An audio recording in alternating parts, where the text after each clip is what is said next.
Welcome to our channel. నేను యజ్ఞమూర్తి. మనందరి అభిమాన సంగీత దర్శకుడు చక్రి జయంతి జూన్ 15వ తేదీ. ఆయన ఇప్పుడు మన మధ్య లేకపోయినా ఆయన సృష్టించినటువంటి బాణీలు, ఆయన పాటలు ప్రతి క్షణం ప్రతిరోజు ఎక్కడో చోట వినిపిస్తూనే ఉంటాయి. ఏ మూలకెళ్ళినా కూడా అవి మనల్ని రంజింప చేస్తూనే ఉంటాయి. ప్రతి ఏటా ఆయన జయంతి సందర్భంగా అభిమానులు సేవా కార్యక్రమాలు నిర్వహిస్తుండటం రివాజు. ఈ సంవత్సరం కూడా షామీర్పేటలో, హైదరాబాద్ శివారులోని షామీర్పేటలో ఆయన అభిమానులు రక్తదాన శిబిరాలు ఏర్పాటు చేశారు. మరికొన్ని సేవా కార్యక్రమాలు నిర్వహిస్తున్నారు. సో ఆయనకు వారసుడుగా ఆయన తమ్ముడు మహిత్ నారాయణ కూడా తను కూడా సంగీత దర్శకుడై సరిగ్గా 10 ఏళ్ల క్రితం 2014లో లవ్ యూ బంగారం అనే సినిమా ద్వారా సంగీత దర్శకుడిగా పరిచయమై తొలి సినిమాతోటే మంచి గుర్తింపు తెచ్చుకున్నాడు. తర్వాత కాలంలో ఆయన కొన్ని సినిమాలు చేశారు, కానీ పరిశ్రమ నుంచి ఆశించినటువంటి ఆదరణ లభించట్లేదేమో అని చెప్పేసి అనిపిస్తూ ఉంటుంది. సో ఏదేమైనా అప్పటికి కూడా చక్రి జ్ఞాపకాలు, అన్నయ్య జ్ఞాపకాలు, ఆయన్ని గతంలో మనం మాట్లాడడం జరిగింది. తనని ఎప్పుడూ కూడా అన్నయ్య సంగీతం కానివ్వండి, అలాగే అన్నయ్య ప్రభావం కానీ తన మీద చాలా ఎక్కువగా ఉందని ఆయన చెప్తూ ఉంటారు. సో ఈ సందర్భంలో ఆయన గురించి, అంటే అన్నయ్య గురించి, చక్రి గురించి మహిత్ గారు కొన్ని జ్ఞాపకాలు మనతోటి షేర్ చేసుకోబోతున్నారు. నమస్కారం మహిత్ గారు. నమస్తే అండి. అంటే చక్రి తోటి కొంచెం ఎంతో కొంత అనుబంధం ఉన్న వ్యక్తిగా కొంచెం తన పేరు తలుచుకుంటేనే కొంచెం ఎమోషనల్ నాకు కూడా అవుతూ ఉంటుంది. అట్లా ఎమోషనల్ అవుతూ ఉంటాను. ఎందుకంటే పూరి జగన్నాథ్ దగ్గర ఎక్కువ కాలం పనిచేశారు కాబట్టి. దట్టు అంటే నా జర్నలిస్టు స్నేహితుల్లో తనకు అత్యంత సన్నిహితమైన వాళ్ళు ఉన్నారు. సో అట్లా నాకు కూడా తను కూడా బాగా పరిచయం ఎన్నో సందర్భాలు. ఎందుకంటే ముఖ్యంగా భాస్కర భట్ల రవికుమార్ గురించి చెప్పాలి. సో మా జర్నలిస్టు, తను కూడా ఒకప్పుడు జర్నలిస్టు, తనకు ఎన్నో పాటలు రాసిచ్చారు. అట్లా తను కూడా నాకు బాగా పరిచయం చక్రి గారు. సో ఏమైనా ఆయన తలుచుకుంటే కొంచెం గొంతు కూడా నాది కొంచెం గద్గదికం అవుతుంది అంటారు కదా, అట్లా అవుతూ ఉంటుంది. సో ఎనీహౌ, సో చక్రి తమ్మునిగా సో అన్నయ్య జ్ఞాపకాలు అనేవి మిమ్మల్ని సో ఆయన వెళ్ళిపోయిన దగ్గర నుంచి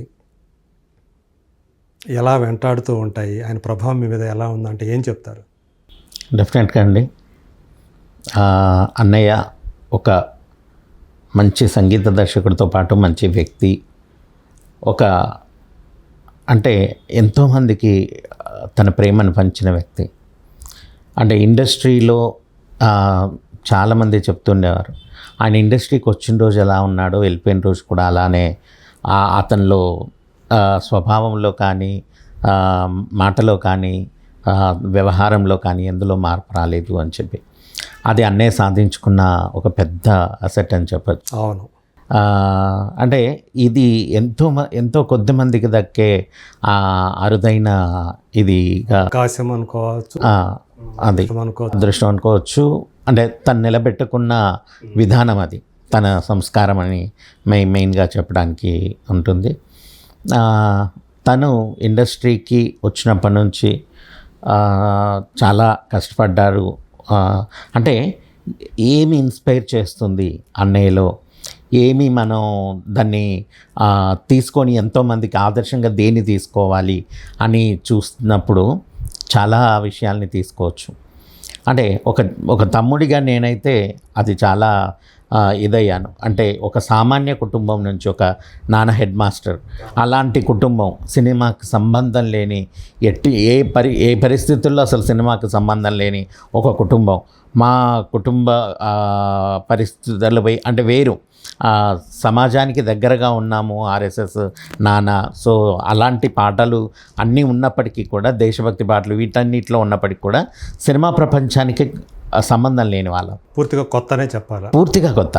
అలాంటిది ఒక స్టెప్ వేయడం, అసలు ఇండస్ట్రీకి వెళ్ళాలి అనే ఒక స్టెప్ వేయడమే అనేది.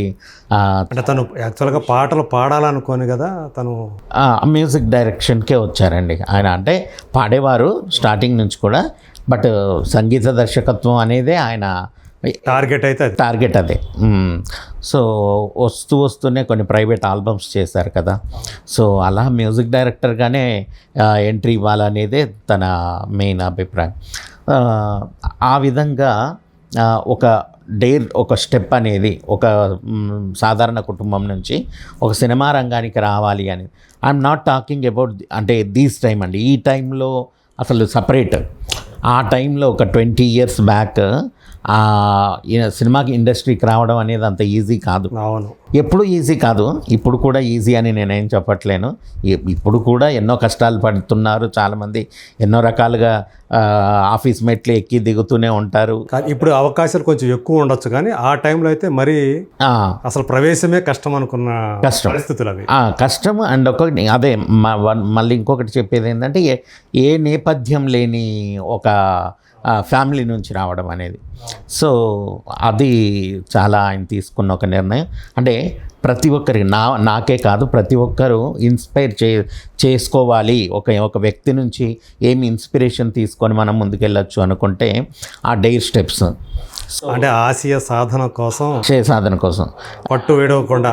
నాన్నగారు వచ్చేసి ఆ టైంలో చెప్పారు, నువ్వు ఇక్కడ ఉంటే గవర్నమెంట్ జాబ్, తను రిటైర్ అయ్యి తన గవర్నమెంట్ జాబ్ తనకి ఇవ్వడం కానీ ఊర్లో బట్టల షాప్ పెట్టడం కానీ, ఈ 2 ఆప్షన్స్ ఇచ్చినా కూడా నో చెప్పి అన్నయ్య ఇక్కడికి హైదరాబాద్కి వచ్చారు. వస్తూ ఒక ప్రైవేట్ జాబ్ చేస్తూ ఆల్బమ్స్ చేస్తూ అలా జర్నీ స్టార్ట్ చేశాను.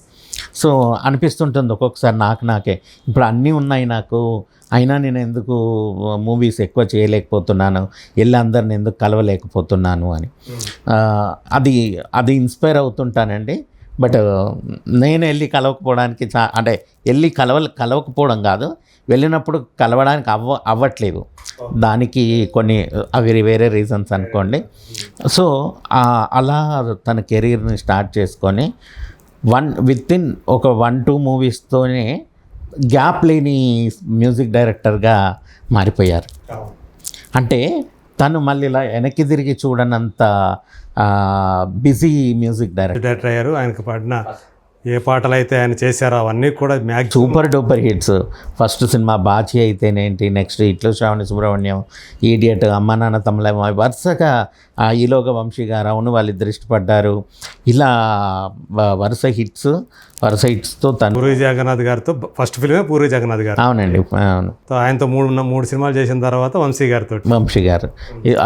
గారు వచ్చాక ఇంకో ఫ్లేవర్ మారిపోయింది. అంటే అన్ని మ్యూజికల్ హిట్సే కదా. అన్ని మ్యూజికల్ హిట్. పూరి గారితో జర్నీ అనేది ఒక అదృష్టం అని చెప్తే, వంశీ గారి జర్నీ అనేది ఇంకొక పెద్ద అదృష్టం అండి. అంటే ఎందుకంటే ఒక ఇళయరాజా లాంటి పెద్ద మ్యూజిక్ డైరెక్టర్లను తప్ప యాక్సెప్ట్ చేయని వ్యక్తి వంశీ గారు. అలాంటి వ్యక్తి చేత పొంది ఆయన అవకాశం సంపాదించారు, ఆయన దగ్గర సంపాదించి. ఇంకొకటి, అవును వాళ్ళిద్దరు ఇష్టపడ్డారు, వారికి కూడా వంశీ గారికి కూడా అంటే కంబ్యాక్ మూవీ అది. ముందు ఆయన కొన్ని ఫ్లాపులు చూశారు, అంటే మధ్యలో గ్యాప్ తర్వాత మళ్ళీ వచ్చిన మూవీ అవును వాళ్ళిద్దరు ఇష్టపడ్డారు.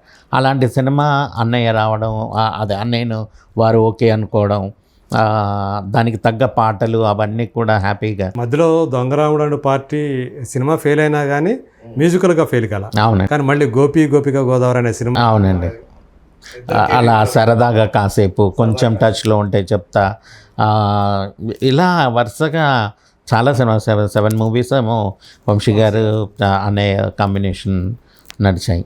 అదే ఆయనకు అంతగా నచ్చింది కాబట్టి అన్నయ్య మ్యూజిక్ కంటిన్యూగా మళ్ళీ ఆయనతోనే చేశారు. అవునండి, అది వంశీ గారితో. అలాగే పూరి జగన్నాథ్ గారితో ఉన్నటువంటి అన్నయ్యకు ఉన్నటువంటి అనుబంధం, సో ఆయన కూడా కంటిన్యూగా సినిమాలు చేయటం. పూరి అన్నయ్య కూడా ఆల్మోస్ట్ 9 మూవీస్ చేశారు. అవును, అదే ఎక్కువ సినిమాలు చేసింది అన్నయ్య పూరి గారి డైరెక్టర్. అవునండి. సో వాళ్ళిద్దరి అనుబంధం అనేది చూసినప్పుడు కూడా చాలామంది ఎందుకు జగన్ చక్రికే వరుసగా అవకాశాలు ఇస్తున్నారు అన్న, అసలు ప్రతి ఒక్కరండి అందరు అదేదో అంటే విచిత్రంగా అడిగేవాళ్ళు. ఇంటర్వ్యూస్ అయితేనేంటి, బయట జనాలు ఏంటి, ప్రతి ఒక్కరు అనుకునేవాళ్ళు వీళ్ళ బంధం ఏంటి అసలు ఇద్దరిది అని చెప్పి. ఆయనకు తప్ప వేరే వాళ్ళకి ఇవ్వడా జగన్ అవకాశం. అవునండి, నిజంగా ఆ ఇద్దరి కాంబినేషన్ అలా బాగా కుదిరి మంచి హిట్స్ అంటే జగనన్న కూడా మంచి మ్యూజిక్ టేస్ట్ ఉన్న పర్సన్. అండ్ ఆ తీసుకున్న సాంగ్ని ఎలా పిక్చరైజ్ చేస్తే అదంతా ఆయనకి కూడా బాగా తెలుసు. సో దానివల్ల చాలా హిట్స్, ఇద్దరికి మంచి కాంబినేషన్ అయ్యి మంచి హిట్స్ వచ్చాయి. జగన్తో అన్నయ్య అనుబంధం చూసినప్పుడు మీకేమనిపించేది? అంటే ఆ టైంలో అన్నయ్య అలా వరుస వాళ్ళిద్దరి కాంబినేషన్లో అన్ని వరుస హిట్స్ వచ్చేటప్పుడు మీరు అప్పుడు ఏం చేస్తున్నారు? మీకు అంటే జగన్ తోటి పరిచయం ఏమైనా ఉందా మీకు ఆయనతో? అంటే పక్కపక్క ఫ్లాట్స్లో ఉండేవాళ్ళము.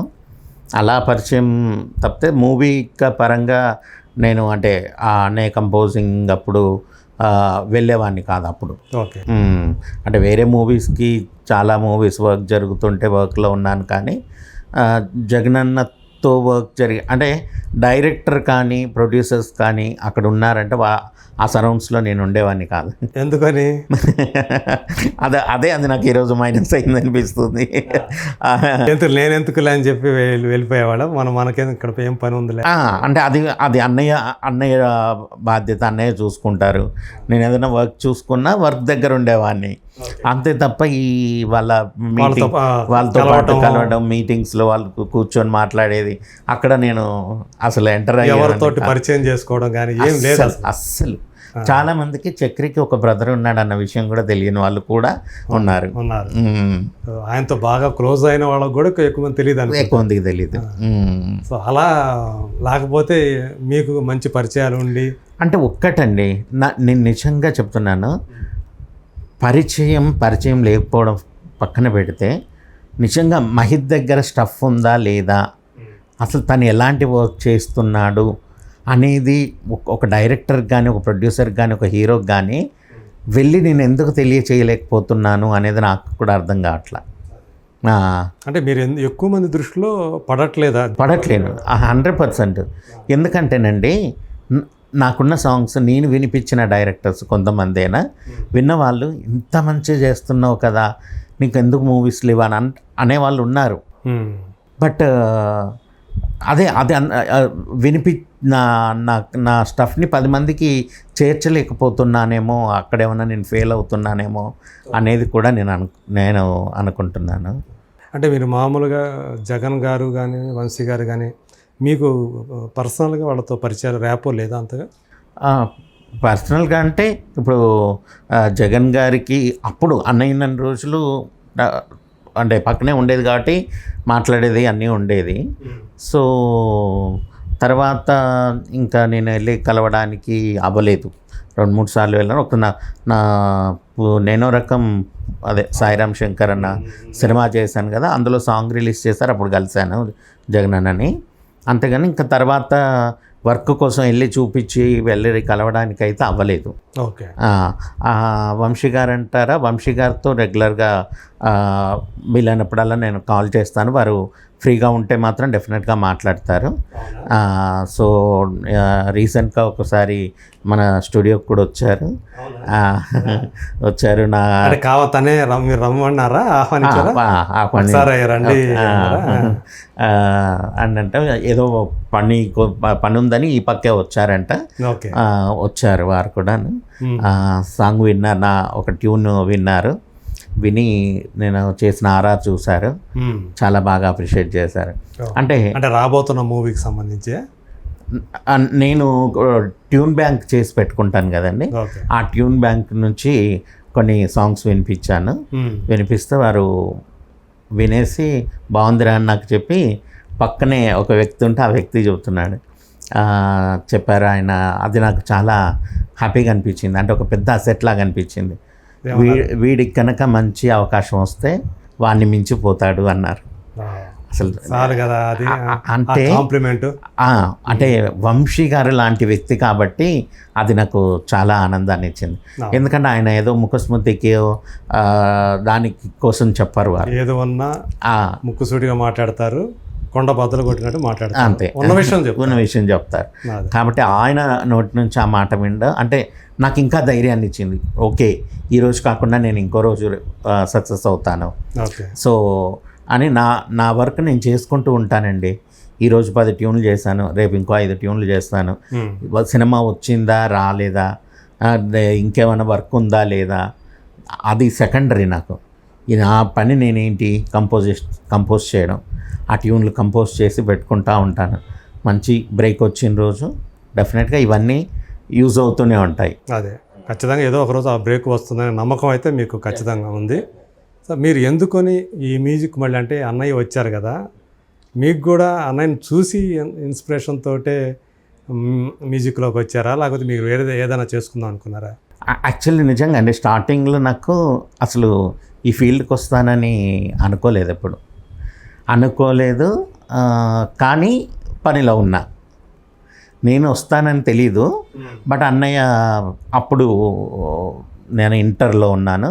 అన్నయ్య మ్యూజిక్ స్టార్ట్ చేసిన టైంలో ఇంటర్ అయిపోయి డిగ్రీ కరెస్పాండెన్స్ చేస్తున్నాను. నేను రెగ్యులర్గా కాలేజ్కి వెళ్ళను కదా, ఇంట్లోనే ఉండేది. అప్పుడు ల్యాండ్లైన్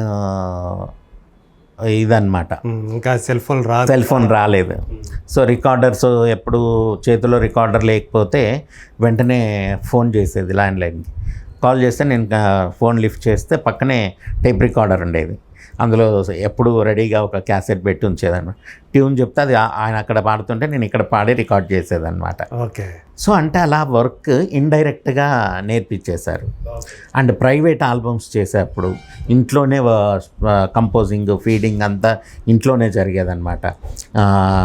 అనూప్ రూబెన్స్ అన్న, సాయి అన్న, అదే తమన్ గారు, వీళ్ళందరూ ఇంట్లోనే వచ్చి ఇంట్లో వర్క్ చేస్తుండేవాళ్ళు అనమాట.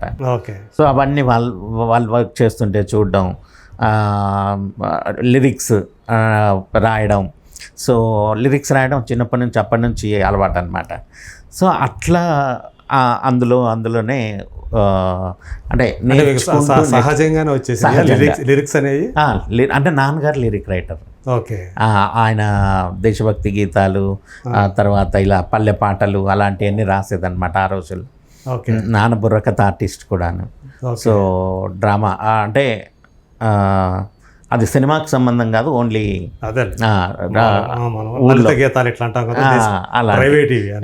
అలాంటి సాంగ్స్ అన్నమాట. సో అలా మీకు కూడా అది అబ్బింది అట్లా. నాన్నగారి వృత్తి హెడ్ మాస్టర్ అండి, ఆయన గవర్నమెంట్ టీచర్. మా ఇద్దరు అక్కలకి ఆయన వృత్తి ప్రవృత్తి వచ్చేసి నాన్నది పాటలు పాడడం, రాయడం ఇది కదా, అది మా ముగ్గురికి వచ్చింది. అన్నయ్య, చిన్నక్క, నేను. చిన్నక్క కూడా తన సింగర్ అండి, ఆదర్శిని అని. ఆల్రెడీ చాలా పాటలు పాడింది. అన్నయ్య దాంట్లో కూడా పాడారా? రామ సక్కని బంగారు బొమ్మ రాసలీలకు వస్తావా, ఆ పాట పాడింది. తర్వాత సింహాలో ఒరబ్బా దిల్లుందా, ఆ పాట పాడారు. ఇలా చాలా. అన్నయ్య కెరీర్లో సింహ కూడా ఒకటి, బాలయ్య బాబుతో చాలా అండి, చాలా. అంటే అన్నయ్యకి నంది అవార్డు తెచ్చిపెట్టిన సినిమా. తర్వాత నిజంగా సింహ బాలయ్య గారిని కూడా ఎంతో, ఎందుకంటే ఆయన ముందు కూడా కొంచెం డౌన్ ఫాల్లో ఉన్నారు ఆయన కెరీర్లో. సో ఆయన మళ్ళీ నిలబెట్టిన సినిమా సింహ. అవునండి. దానికి అన్నయ్య మ్యూజిక్ డైరెక్టర్ అవటం. అవునండి. బాలయ్య గారు కూడా ఆ రోజు అన్నయ్య పోయిన రోజు వచ్చి కూడా ఆయన ఫీలింగ్ అర్థమైందండి ఆయనకి, అన్నయ్య అంటే ఎంత అభిమానం ఉంది అనేది. బాక్స్ మీదనే అన్నయ్యని ఇలా ఆయన వంగి కిస్ చేశారు. అంటే ఎంత అభిమానం ఉంటాయి. అంటే తెలుసు కదా, అంటే సింహ అనే సినిమా అందులోని ఆ పాటలు కానీ, ఆర్ఆర్ కూడా అన్నయ్య చేశారు కదా.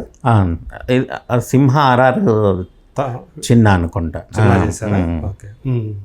సో ఆ సినిమాలోని పాటలన్నీ కూడా అన్నీ చాలా హిట్ అండి. సో అట్లా నిజం చెప్పాలంటే అన్నయ్య అందరి అభిమానాన్ని, ఆయన పెద్ద సినిమా చిన్న సినిమా అని ఎప్పుడు చూడలేదండి. అన్ని సినిమాలకి ఈక్వల్ ప్రయారిటీ ఇస్తూ వర్క్ చేశారు. డైరెక్టర్కి ఏది కావాలో అది తెలుసుకొని వర్క్ చేశారు. అదే కాబట్టి సో చాలా తక్కువ కాలంలోనే చాలా పెద్ద పేరు ఇది ఒకటండి. అన్నయ్యలు ఇంకోటి అంటే నేను బాగా గమనించిన విషయం, ఒక సినిమాకి పాటలు పొంతన లేకుండా ఇచ్చేవారు. అంటే పూరి జగన్నాథ్ గారి స్టైల్ పూరి జగన్నాథ్ గారు, వంశీ గారి స్టైల్ వంశీ గారు.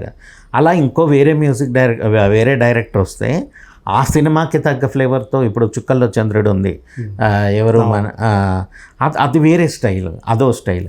మళ్ళీ ఆ సేమ్ టైం సత్యం అనే సినిమా వస్తే అది ఇంకో రకమైన పాట. అంటే దర్శకుడి యొక్క అభిరుచిని బట్టి వాళ్ళకి ఏ అభిరుచికి ఏది కావాలనేది అది మాత్రం డెఫినెట్గా అందించేవారు అన్నయ్య.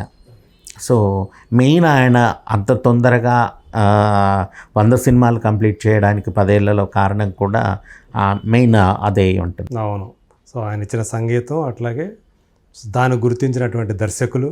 అవునండి. సో ఆయన ఇచ్చిన ప్రతి అవకాశాన్ని ఆయన సద్వినియోగం చేసుకోవటం, అందువల్లే మీరు అన్నట్టు సరాసరిన ఏడాదికి 10 సినిమాలు చేసుకుంటూ వచ్చారు. సో అన్నయ్య ప్రభావం మీ మీద ఎలా ఉందంటే ఏం చెప్తారు? స్టార్టింగ్లో అండి అన్నయ్య నేను కంపోజిషన్ స్టార్ట్ చేసినప్పుడు నా ప్రభావం ఉండకూడదురా నీ మీద అని చెప్పేవారు. ఎందుకంటే చక్రి ఉండగా ఇంకో చక్రి అవసరం లేదు అని. అప్పుడు నేను చాలా కాన్షియస్గా అన్నయ్య ట్యూన్స్ ఏవి నాలో రాకుండా జాగ్రత్త పడుతూ కంపోజ్ చేసేది. ఓకే. ఈవెన్ అంటే 10 పాటలు చేస్తే 2 పాటలు అన్నయ్యలానే ఉండేది. ఎందుకంటే ఆయన గురువు కాబట్టి డెఫినెట్గా ఆయన స్టైల్లో ఉండేది.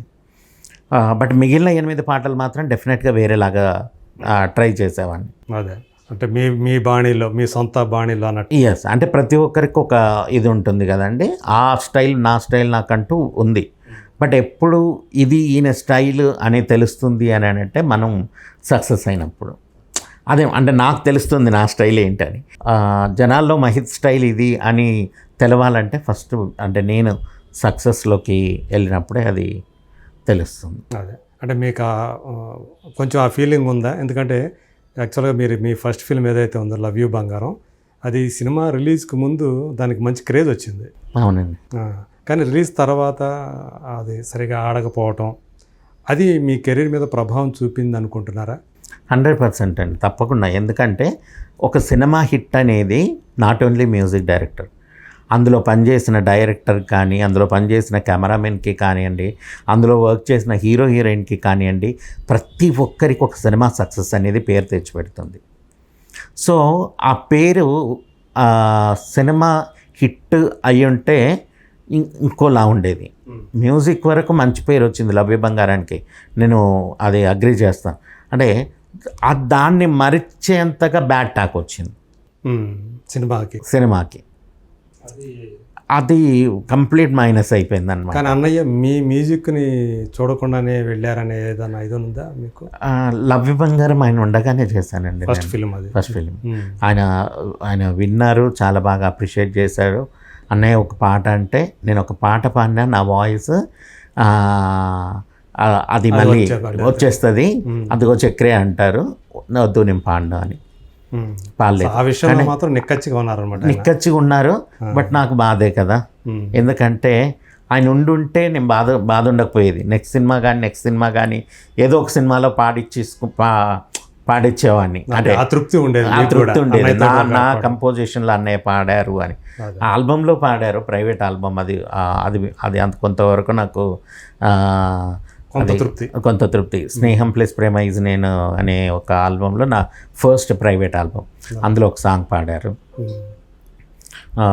ఓనా ప్రాణమా, ఓనా నేస్తమా నాలో ప్రాణమా అని ఒక సాంగ్ అది పాడారనమాట. కానీ మూవీస్లో అదే అన్నయ్య వాయిస్తో నా కంపోజిషన్ అన్న బాధ ఎప్పుడు, మీ ఆర్కెస్ట్రేషన్తో ఒక పాట లేదే అని అసంతృప్తి మాత్రం డెఫినెట్గా అది ఓ పక్క ఉంటుంది. కానీ చాలా నేర్పించారండి ఆయన. అంటే ఓ ధైర్యాన్ని ఇచ్చారు, ఓ భరోసాని. ఆయన ఉన్నన్ని రోజులు అసలు నాకు ఇంకేం వేరే ఉండేది కాదు. ఆయన ఉన్నారు భరోసా, ఇంకెందుకు నేను 10 మందిలో కలవడానికి వాళ్ళను ఇప్పుడు ఇంతకుముందు చెప్పాను కదా, డైరెక్టర్లను పరిచయం చేసుకోవాలి, ప్రొడ్యూసర్లను పరిచయం, ఇవి ఉండేది కాదు. అన్నయ్యటికి అన్నయ్య ఉన్నారు అన్న భరోసా ఉండేది. తన పుట్టినరోజు వచ్చినప్పుడు అలా కూడా మమ్మల్ని పిలిచేవాళ్ళు కదా, అందరినీ పిలిచేవాళ్ళు. ఆయన చేసే కార్యక్రమాలు ఒక్కొక్కసారి ఒక్కొక్క ఇన్నోవేటివ్గా ఉండేదన్నమాట. అంటే ఒకసారి ప్లాస్టిక్ నివారణ మీద చేసేవాళ్ళు, ఒకసారి వాక్ ఫర్ బెటర్ సొసైటీ అని చెప్పి చేసేవాళ్ళు, తర్వాత బ్లైండ్ పీపుల్తో ఆర్కెస్ట్రా ప్రోగ్రామ్స్ చేసేవాళ్ళు. బ్లడ్ డొనేషన్ క్యాంప్ అనేది ఎవ్రీ ఇయర్ జరుగుతూ ఉండేది. కొంచెం అదే ఆ సామాజిక బాధ్యత అనేది ఫీల్ అయ్యేవాళ్ళు ఆయన. అవునండి. అంటే ఇది ఫ్యామిలీ నుంచి వచ్చిందేనండి. నాన్నగారు చాలా అలాంటి నేచర్ అన్నమాట. తనకున్న ఉన్న దాంట్లో చేయాలి, ఎంతో కొంత సాయం చేయాలి అనేది తన నాన్న పెంపకం. సో పెంపకం అయినప్పటికీ ఒక స్థాయికి వచ్చిన వాళ్ళు చాలామంది దాన్ని పట్టించుకోరు, మర్చిపోతారు. కానీ అన్నయ్య దాన్ని రెట్టింపు చేశారు. సో ఎప్పుడు 10 మందికి ఆదర్శంగానే ఉన్నారు. అన్నయ్య బాధపడ్డ ఎప్పుడన్నా చూసారా ఆ క్షణాలు? ఎప్పుడన్నా దేనికైనా ఏ సందర్భంలో ఆయన బాధపడ్డారు? పూరి గారు 2 అమ్మాయిలతో సినిమా, అది అల్లు అర్జున్ హీరో, దేశముద్రు హిట్ తర్వాత రాబోతున్న సినిమా.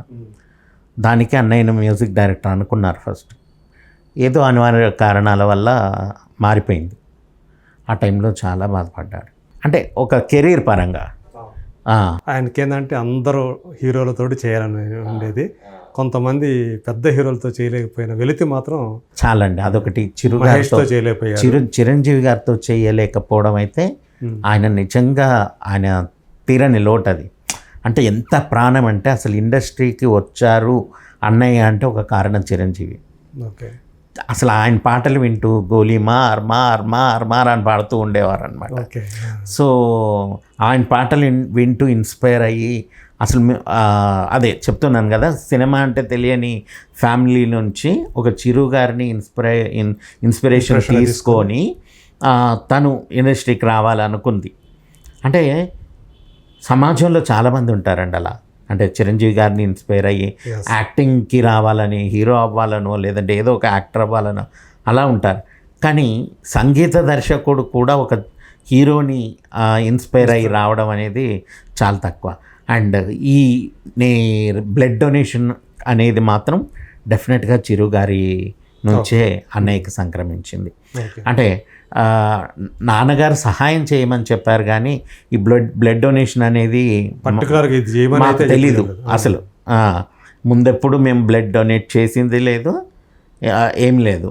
అది చిరు గారి వల్లే. ఓన్లీ ఫస్ట్ అన్నయ్య మ్యూజిక్ డైరెక్టర్ అయినాక కూడా చిరంజీవి బ్లడ్ బ్యాంక్ అనమాట, ఆయన స్ఫూర్తితో చిరంజీవి బ్లడ్ బ్యాంక్లోనే బ్లడ్ డొనేషన్ క్యాంప్ కండక్ట్ చేశారనమాట. సో అన్నయ్య లేకున్నా కూడా ఆనవాయితీ కొనసాగిస్తున్నాను ఇప్పటివరకు అయితే. అలానే ఫస్ట్ ఒక 2-3 ఇయర్స్ చిరంజీవి గారి బ్లడ్ బ్యాంక్లోనే బర్త్డేకి నేను కండక్ట్ చేయడం జరిగింది. బ్లడ్ క్యాంప్స్ 2-3 సార్లు ప్రసాద్ ల్యాబ్లో చేయడం జరిగింది. అలా ఒక్కొక్కసారి ఒక్కొక్క డిఫరెంట్. అవును. ఇప్పుడు అదే విధంగా తుర్కపల్లి అనే విలేజ్లో అక్కడ కొంతమంది యువకులు, నాకు తెలిసిన పర్సన్ విజయలక్ష్మి గారు అని ఉన్నారు, ఆవిడ త్రూ వాళ్ళు అక్కడ అరేంజ్ చేద్దాము అని చెప్పి రక్తదానం అనేది ఎంతోమందికి వాళ్ళ బ్లడ్ లేక చనిపోతున్న థలసేమియాతో బాధపడుతున్న పిల్లలకి ఈ అకేషన్ సందర్భంగా బ్లడ్ వెళ్తే బాగుంటుంది అని చెప్తే అక్కడికి వెళ్ళి కండక్ట్ చేస్తున్నాం ఈసారి. సో మంచి ఆదరణ వస్తుందని చెప్పి ఎక్స్పెక్ట్ చేస్తున్నాము. సో ఆయన అయితే అన్నయ్య అయితే బాధపడుతూ ఉండేవాడు చిరంజీవి గారి సినిమా చేయలేదని చాలా బాధపడ్డారు. కానీ ఎప్పుడైనా వచ్చిందా చేసే అవకాశం? అయితే ఫస్ట్ అంజీ సినిమా అండి అన్నయ్య గారిది. ఓకే. ఫస్ట్ మూవీ బాచి కంటే ముందు అంజీలో ఒక పాట వచ్చింది. ఆ పాట ఏంటంటే మస్తు మస్తు సంగతి ఉంది నీలో పోరి అనే సాంగ్ అంజీ సినిమా కోసం అని చేసిన పాట అనమాట. ఓకే. సో అది అనివార్య కారణాల వల్ల, అంటే దానికి 5 మ్యూజిక్ డైరెక్టర్లు అంజీ సినిమాకి, సినిమా ఆగిపోవడం జరిగింది. ఫస్ట్ తర్వాత బాచి సినిమా అన్నయ్య. అంటే యాక్చువల్గా చెప్పాలంటే టెక్నికల్గా బాచి అయినప్పటికీ ఫస్ట్ ఆయన ట్యూన్ కట్టింది మాత్రం అంజీ సినిమాకి, ఒక పాటకి. సో ఈలోగా బాచి స్టార్ట్ అయిపోయింది, అది ఆగిపోయింది అంజీ సినిమా. నెక్స్ట్ అంచి మళ్ళీ ఎప్పుడో 4 years తర్వాత 5 years తర్వాతనో మళ్ళీ స్టార్ట్ అయింది. రెజ్యూమ్ చేశారు దాన్ని. చేశారు. అప్పుడు మ్యూజిక్ డైరెక్టర్లు మారిపోయారు, ఆ పాటలు మారిపోయినాయి. ఈలోగా ఆ పాట మ్యూజిక్ డైరెక్టర్ మారిపోవడానికి కారణం ఎవరో అప్పుడు అది తెలియదండి, అంత డెప్త్గా తెలీదు. బట్ ఆ టైంలో అదే బాధపడ్డే నా సందర్భాల్లో అదొక నోటికి వచ్చి లాక్కున్నట్టు అయిపోయింది. అంతే కదండి. అంటే ఆయన ఆరాధిస్తున్న చిరుగారికి ఒక సాంగ్ మొట్టమొదటే వచ్చింది. అలాంటి ఆపర్చునిటీ పోయినందుకు చాలా బాధపడ్డారు. మళ్ళీ వస్తుంది, ఒక పాటతో పోయింది, సినిమానే చేస్తాను నేను చిరుగారికి అన్న దాంతో నమ్మకంతో ఉండేవారు. అన్నయ్య మంచి ఎదిగిన టైంకు చిరుగారు సినిమాలు ఆపేశారు, రాజకీయాల్లోకి వెళ్ళారు. సో అట్లా ఆయన తోటి చేసే అవకాశం కుదరలేదు. ఈ లోపల ఆయన ఇవ్వడం, లేదంటే చిరుగారు కంబ్యాక్ మూవీస్లో కంపల్సరీగా అనుకున్నట్టయితే ఖచ్చితంగా చేసి ఉండేవారు. అదే. సో ఆయనకి మాత్రం అసంతృప్తి ఉండిపోయింది. కానీ ఈ ఇంటర్వ్యూ సాక్షిగా చెప్తున్నాను, ఏదో ఒకరోజు చిరుగారి సినిమా నేను చేస్తా, అన్నయ్య పేరును నిలబెడతాను. ఇది ఏదో అంటే మాట్లాడడం కాదండి, డామ్ షూర్గా చెప్తున్నాను, ఆత్మవిశ్వాసం, గ్యారంటీ. అంటే ఫస్ట్ నేను ఒక 2 సక్సెస్ కొట్టి, ఇప్పుడు అంటే డైరెక్ట్ చిరుగారి దగ్గరికి వెళ్ళి నేను సినిమా చేస్తా అంటే ఎవరు ఇవ్వరు. ఈలోగా నేను సాధించే కొన్ని ఉన్నాయి, అవి సాధించి దెన్ అప్పుడు వెళ్ళి నేను కొట్లాడో ఏం చేసో వారితో ఒప్పించుకొని డెఫినెట్గా చేస్తాను. అది అన్నయ్య బర్త్డేకి డెఫినెట్గా అదొక ఒక ఇయర్కి నేను ఇచ్చే గిఫ్ట్. ఖచ్చితంగా ఆ రోజు రావాలని నేనైతే మనస్ఫూర్తిగా కోరుకుంటాను. సో అన్నయ్య మరణం అనేది మీ జీవితాలని ఎలా ప్రభావితం చేసిందంటారు? చాలా అండి, చెప్పాను కదా, ఆయనే ధ్యేయం, ఆయనే లక్ష్యం, ఆయనే భరోసా అనుకున్న నన్ను, నాకు తెలిసి మీకు అన్ని సర్వస్వం ఆయనే సర్వస్వం అనుకున్న నేను, అంటే ఒక గూడు లేని పక్షి పిల్ల అంటారు చూడండి, అది ఎలా అయిపోతుందో అలా అయిపోయానండి. అంటే దిక్కుతోచని స్థితిలో పడిపోయారు మీరు.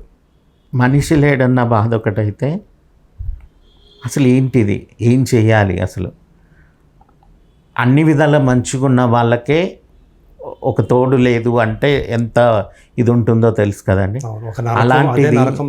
అలాంటిది ఇలాంటి స్థితి నుంచి నేను ఏం చేయాలి ఇప్పుడు, అసలు ఎలా నేను ఎదుర్కోవాలనేది నాకు అర్థం కాలేదండి.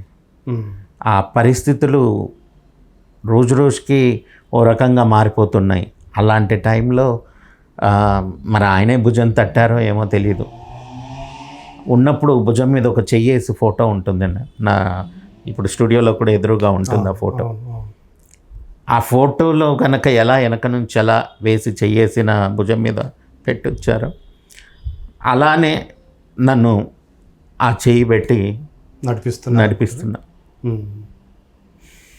ఆ ధైర్యాన్ని తెచ్చుకున్నాను. ఎందుకు అంటే నా అన్నయ్య ఈరోజు ఒక నిందతో వెళ్ళకూడదు.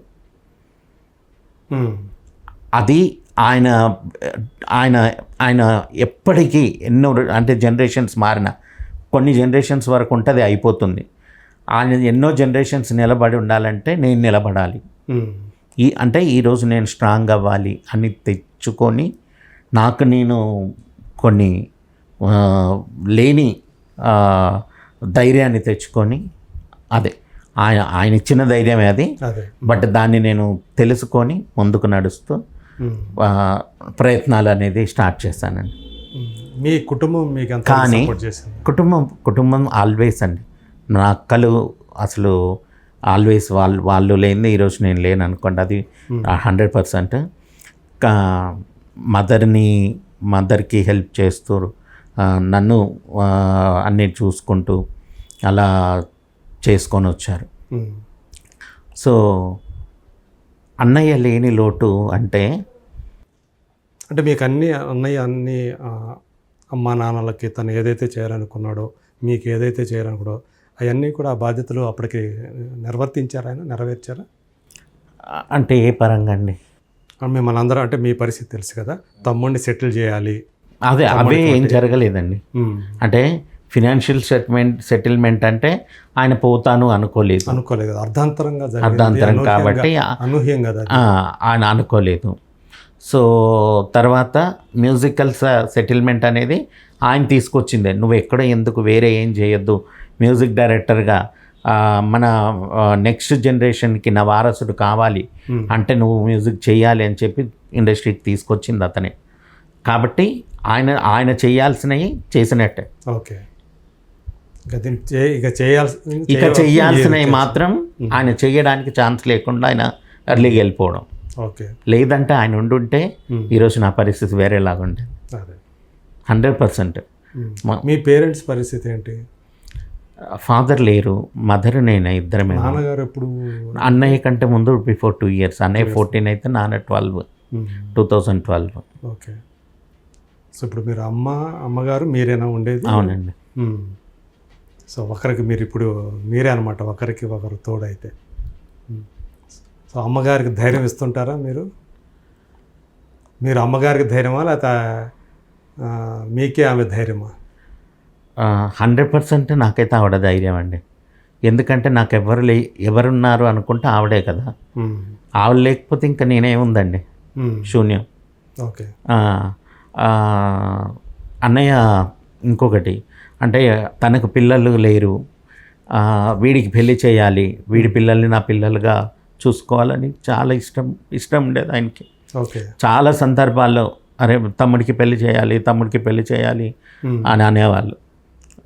అది నెరవేరకుండానే ఆయన అర్థం మధ్యలోనే వెళ్ళిపోయారు. మరి మీరెందుకు పెళ్లి చేసుకోలేదు? ఆయన ఆకాంక్ష కదా. అంటే నమ్మకం పోయిందండి పెళ్ళి అనే వ్యవస్థ మీద. అంత మంచి వ్యక్తికే అలా జరిగేటప్పటికీ ఆయన ఒక పర్సనల్ జీవితంలో జరిగినటువంటి విషయాలు, దానివల్ల భయం ఏర్పడింది. సో అన్నయ్య అంటే బాగా సెటిల్ అవుతున్నటువంటి అన్నయ్యకి అలా జరిగినప్పుడు నాకు ఇంకేంటి అనేది అదే, లేకపోతే డెఫినెట్గా అంటే ఒక విరక్తి అనేది వస్తుంది కదండి. ఎంత ప్రేమించే ఇంత వ్యక్తికి ఇలాంటి మోసాలు జరిగితే అసలు ఎవరిని నమ్మాలి, ఎవరిని నమ్మద్దు, ఎందుకు, ఎలా నమ్మగలుగుతాం, ఇది ఉంటుంది కదా. అంటే అని ప్రయత్నం చేయలేదు అంతే. యాక్చువల్గా ఆయన జీవించి ఉన్నప్పుడు ఏమి గొడవలు ఏమి లేవు కదా నాకు తెలిసి. జీవించి ఉన్నప్పుడు గొడవలు ఉన్నాయా కుటుంబంలో? ఉన్నాయి. అప్పటికే ఉన్నాయా?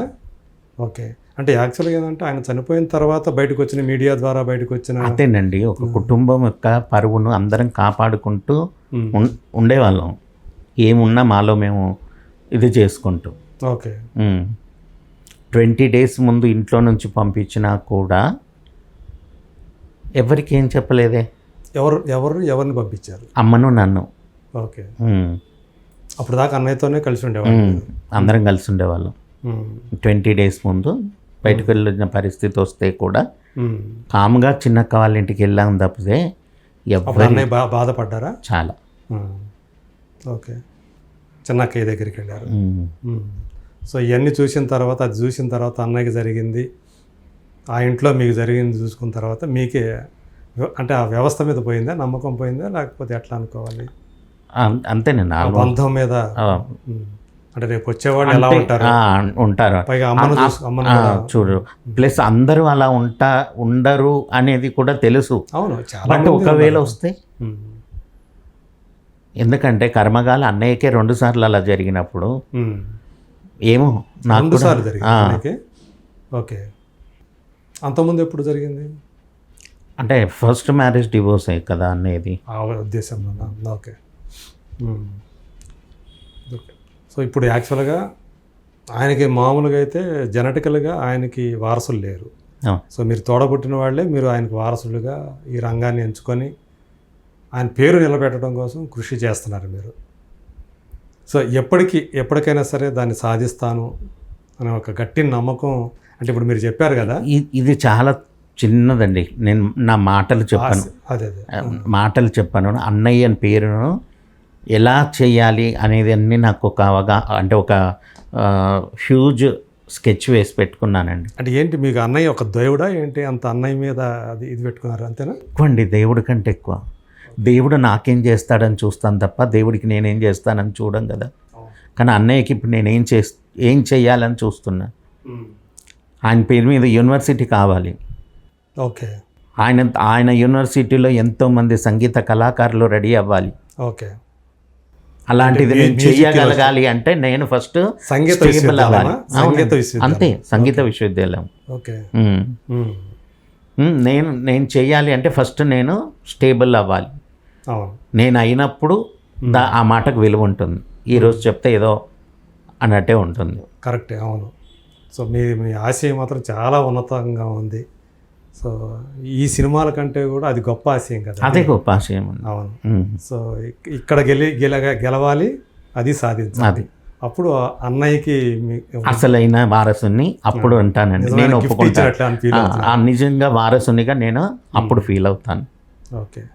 కానీ అది చెయ్యగలిగే శక్తిని ఆ దేవుడు నాకు ఇవ్వాలని మాత్రం ఖచ్చితంగా మీ ఆశయం, మీ సంకల్పం ఇంత ఉన్నతమైనప్పుడు ఖచ్చితంగా దానికి కావాల్సిన శక్తి సామర్థ్యాలు, ఆరోగ్యం ఖచ్చితంగా. ఒక్కొక్కసారి June 15th వచ్చిందంటే ఈసారి చెయ్యలేనులే, ఇంకా వదిలేద్దామా అనిపించింది. నేను ఈ చిన్నదాన్నే వదిలేస్తే రేపు నా ఆశయ సాధన ఎవరు చేస్తారు? దానికి అది బ్రేక్ అన్నట్టే కదా అనిపించిద్దండి ఒక్కొక్కసారి. మళ్ళీ అప్పటిదప్పుడు శక్తిని తెచ్చుకొని ఏమన్నా చేయాలి అంటే కరోనా టైంలో కూడా అంటే వర్క్స్ లేవు, మనం ఇది చేసుకోవడమే ఆ టైంలో గొప్ప.